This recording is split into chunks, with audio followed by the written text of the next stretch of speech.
Ik wil nu graag aandacht vragen voor Haneen Zoabi.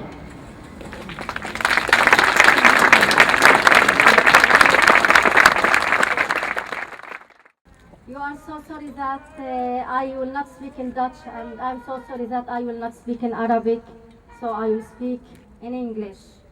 I wish to thank you, all of you, for inviting me to this special ceremony in this special location. I am honored to speak in the memory of the victims of Crystal Night and in the name of all victims of racism and persecution. I am honored to speak in the name of the Jewish resistance and in the name of all those who resist oppression during their lifetime. During Crystal Night, thousands of businesses and hundreds of synagogues were ruined and burned by German brown shirts. Perhaps the majority of Germans didn't approve, but they kept quiet. When in Israel, 2 churches and tens of mosques are burned, and hundreds of Israeli supporters of Qatar shout death to the Arabs after each football match. When a family is burned to death, when a 15-year-old boy is burned to death, the majority keeps quiet, although they are perhaps shocked. Mr. Netanyahu and Mr. Barakat, the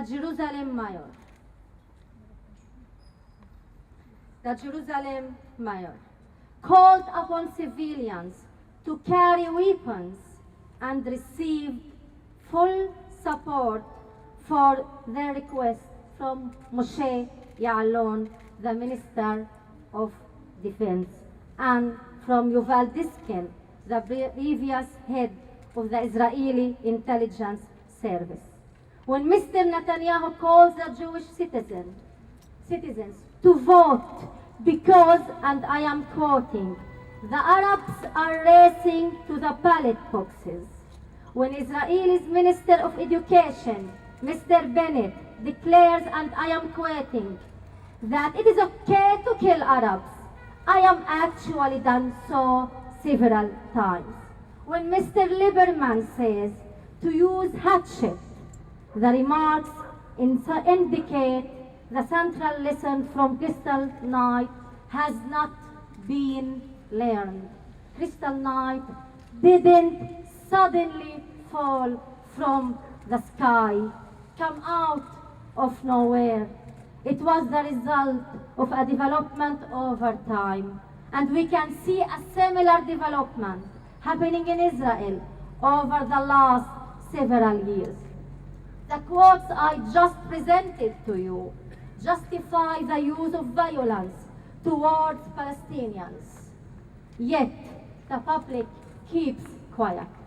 And slowly, step by step, the general public accepts what they hear day after day. The message is internalized until it becomes an accepted norm. I would like to present to you some data of a recent research carried out by the Israel Democracy Institute's annual Democracy Index.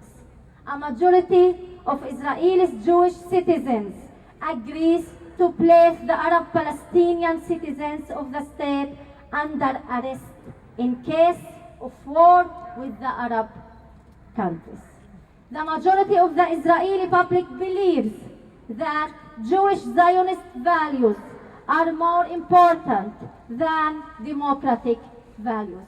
55% disagree with equality for the Palestinian citizens inside Israel. It is easy to notice the gradual descent into a deep value that reminds us of the Germany during the 1930s. The demonization of the other, the justification of the use of force, and the lack of response in the face of crimes are all reminiscent of what happened in Germany.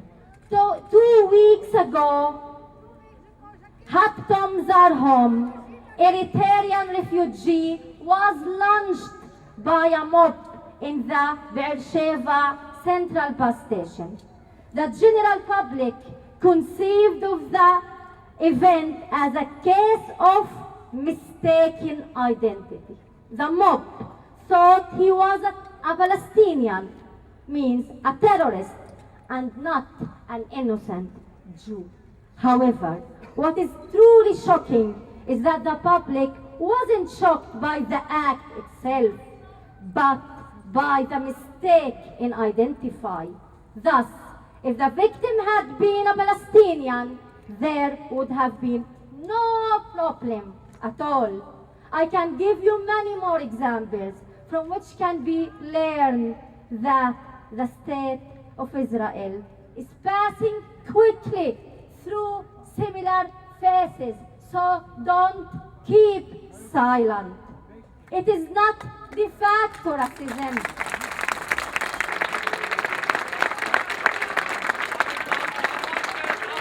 It is not de facto racism, but also de jure.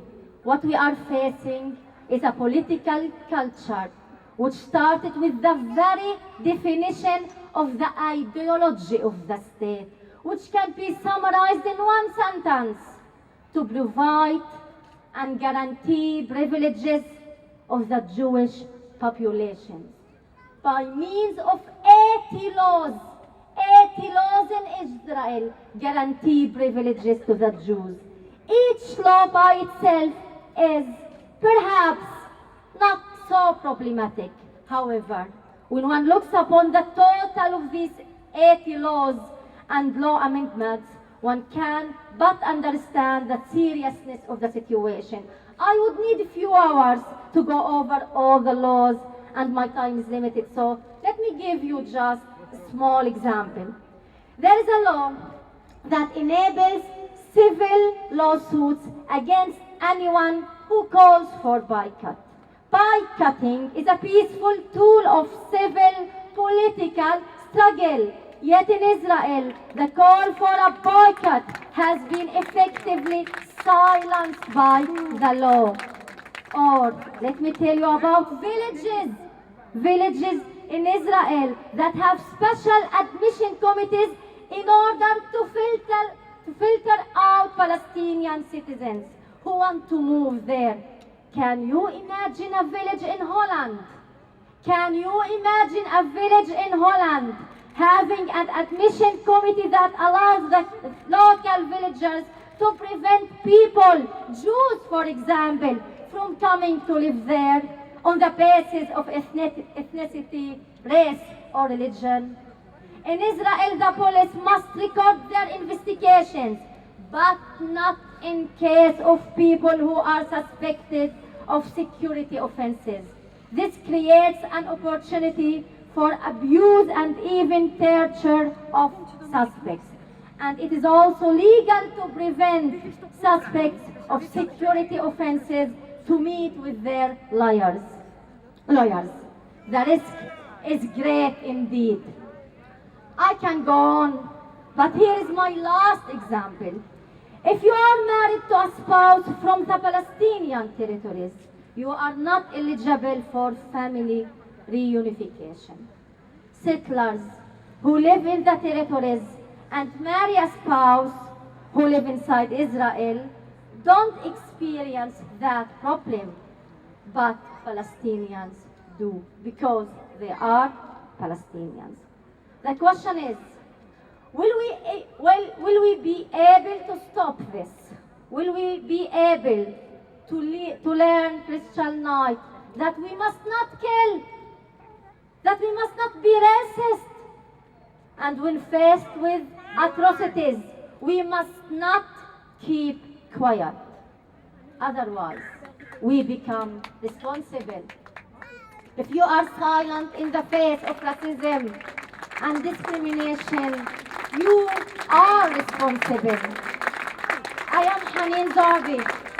I am one of 120 20,000 Palestinians in Israel, which Israel didn't expel from their homeland in 1948. When Israel expelled 85% of my people in an ethnic cleansing and colonialist plan. And instead of recognizing this deep historical injustice and establishing a state based upon equality, justice, democracy, and human dignity, and live with equality with the Jews who immigrated to me. I didn't immigrate to my homeland.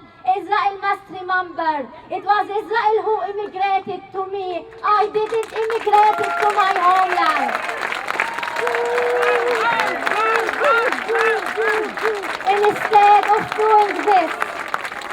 Instead of doing this, we live in a state which established itself upon the concept, and hear me, upon the concept of privileges to the Jews, reflecting a total misunderstanding of their own tragedy.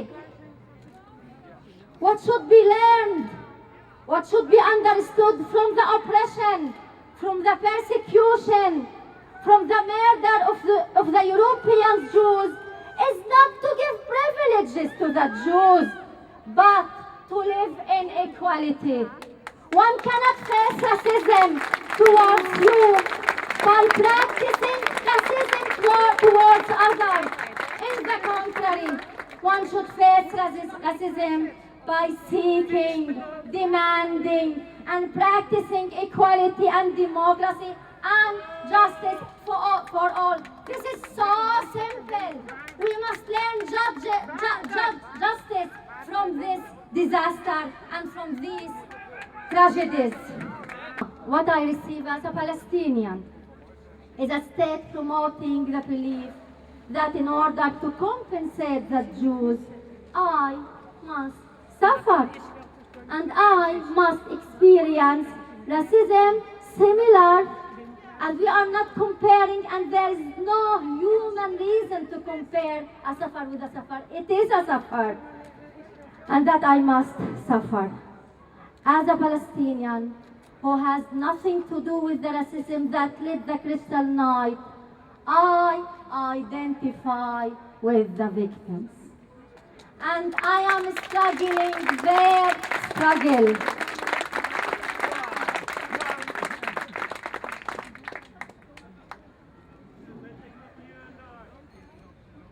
And Israel, after this de jure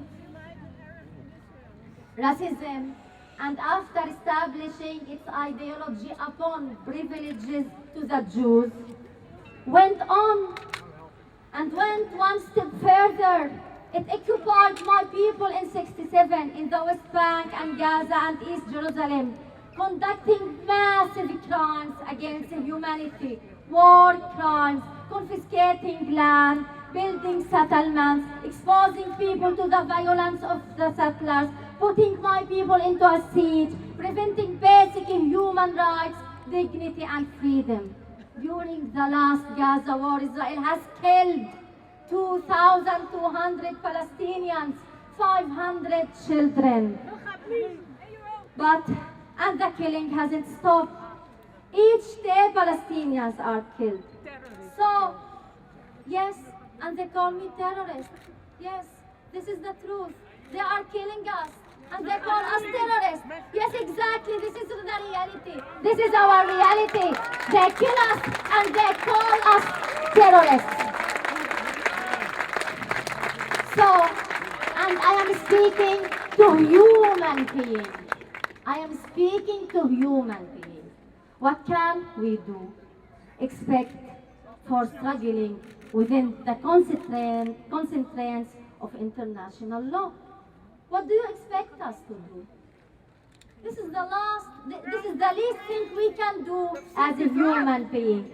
What other human reaction I can practice? Yet Israel is criminalizing precisely that type of struggle.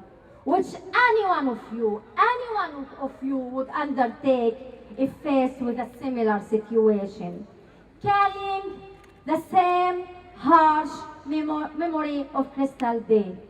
We call for a popular struggle.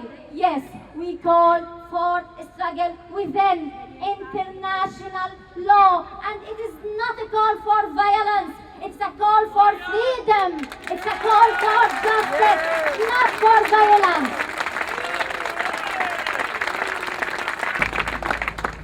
I call upon you not to be silent in the face of the grave crimes my people face, and not to be silent in the face of those people who also trying to silence you, the Dutch and the Europeans in general. Thank you.